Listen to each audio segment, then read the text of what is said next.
Hey everyone, thank you for joining me. So in this video, I'd like to talk about archetypes.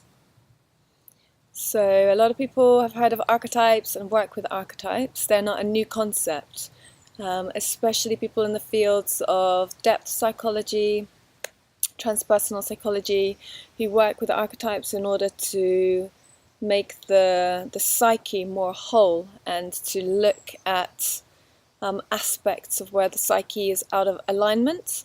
Or other people work with the archetypes given to us from different religious and mystical traditions from around the world. So you have the Celtic archetypes, the Greek mythological archetypes, as well as the ascended masters and angels and spiritual figures from our history who can be worked with as archetypes, archetypal kind of energies that we can call in and seek assistance from even, and so on. Now, there's a lot of people that don't work with archetypes and specifically on the path of enlightenment or mastery, work in a very pure kind of way. For instance, with the Eastern traditions that I used to very much be committed to, they don't like to work with archetypes because, any kind of thing, any kind of tool, any kind of way of looking at things where you have all these separate individual things seems to be a step back from the ultimate teaching, which is to unite with the One, which is to return to Source, to realign ourselves as one with all of creation, with the infinite. So why work with any other system other than just returning to unity, to oneness? And this indeed was my path for 12 years, pretty much. And for me, that path of just purely liberating oneself from identification with ego, with identification with identity, or any specific forms of identity, any specific aspects of personality or psyche, and just detaching from that and just relocating yourself, realigning, reconnecting, remembering, reuniting yourself with the One.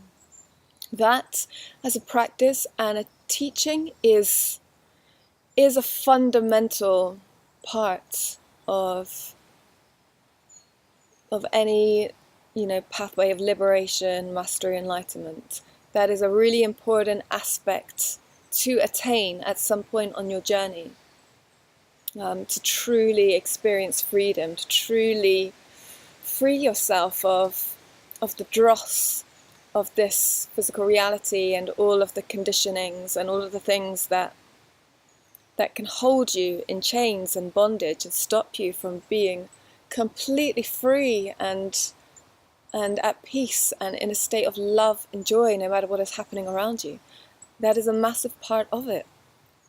However, if you are only working in that way, then yes, you do get to experience the freedom of that. You do get to experience that state of liberation. But you'll never, there's an aspect of it which is quite childlike, because you are never allowing yourself to really explore the full parameters, the full potentials of your consciousness. Because without us having these markers for what our consciousness can reach, we don't know what's possible. And this is why we also need comparison, because you don't know how in your feminine you are without the masculine to relate that to. You don't know that you're lacking in the fire element until you really see what the fire element means, because it may not mean what you think it means, how that translates in your energetic expression. So what working with archetypes provides you with are depending on what the archetypes you're working with are, of course, But what they can provide you with is a kind of set of potentials that your consciousness can attain. And when that set of potentials becomes clear, no matter how adept you are at releasing yourself into oneness with the universe, you can still be very out of balance, or you can still have an undeveloped consciousness potential in relation to this and this and this and this, in terms of how your divinity is being expressed in your life. So I hope that makes sense. So coming back to my story, I spent 12 years attaining these higher consciousness states, and felt that surely from that practice, anybody who can maintain a state of consciousness where they are freed from illusion, where they have united their self into the greater source, to the extent they have no self anymore, in terms of their way of seeing things, surely is a balanced person. Surely that means that one has attained the potential of your consciousness. Yet when I was presented with the set of archetypes that the New Earth Mastery work works with, called gatekeepers, because they are kind of initiatory gateways, if you like.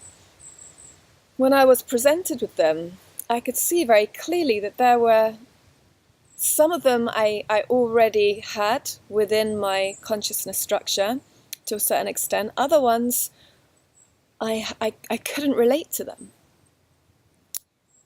And so that showed me that there were parameters, there were aspects of my consciousness. Like if you imagine that your consciousness potential is like a sacred geometrical structure around you.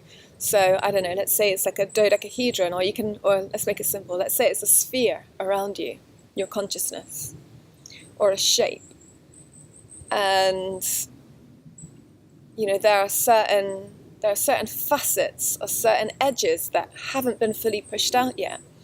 So even though you have released any density and come into awareness of what the nature of that consciousness is, as being a kind of microcosm of the greater consciousness of Source, you haven't fully expanded out all of those edges. So some edges are kind of collapsed in, let's say.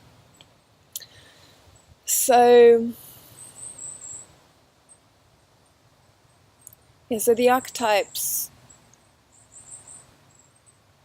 are a very, very powerful tool for anybody who wants to truly expand on their consciousness, who wants to truly experience empowerment and to know what their consciousness is really capable of. And of course, to become whole. So in the New Earth Mastery work, the archetypes, which are called gatekeepers, they delineate a pathway of consciousness development into mastery. But they also can be worked with in their groups. For instance, in the masculine and the feminine gatekeepers, or the 4 elements which they fall into, or the triple feminine or the triple masculine, the shamanic path versus the kind of Eastern primordial path. So they can be worked with in their different respective groups in order to bring more wholeness into the psyche. So for any mastery practice, I really recommend working with archetypes, just so that you can identify parts of yourself that need to become more whole, parts of yourself that need healing, because you will feel your relationship to each one of those archetypes. Some of them will feel, there'll be like an emptiness or a sense of void. Others will feel really strong and familiar. Others will feel, there might actually be some resistance or some edge there because, maybe it's a mother aspect, or maybe it's a virgin aspect, or the sage, and maybe there is something there for you to work with. So You can really work with any set of archetypes that appeal to you in your mastery practice. The New Earth Mastery archetypes, the gatekeepers, are really great because they offer you this kind of pathway and provide these initiatory experiences. And the beauty of them also, that I feel, is the purity of the fact that even though they have a clear likeness to certain historical, mythological archetypes that are already available to us, they came to me in this new time on Earth.